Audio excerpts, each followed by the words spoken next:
Hey everyone! In this video I will show you how to activate and deactivate file history in Windows 11. The first method to do this, and also the easiest one, is to use the control panel. To do this, you have to click the Windows button, then type file history and select it from the search results.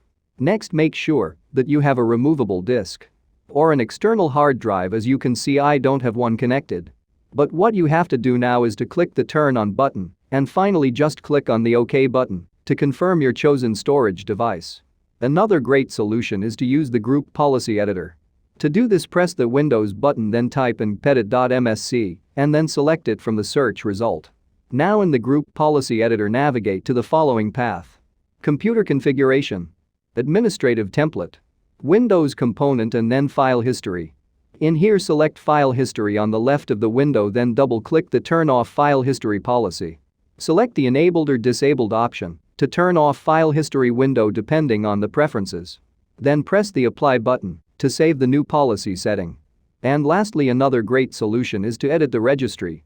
To do this, you have to press the Windows button, then type regedit and select Registry Editor from the search results. Then in the Registry Editor window, navigate to the following path: Local Machine, Software Policies, Microsoft and Windows. Now right-click on the Windows key on the left of the Registry Editor, then select New and Key. In the key title, just type File History and press Enter. Now you can right-click in the right pane of the Registry Editor to select New, then Word, and then type Disabled as the title. Lastly, double-click the new Disable keyword to edit it. And in here you can enter 1 in the data box to deactivate file history, or 0 to enable back the features.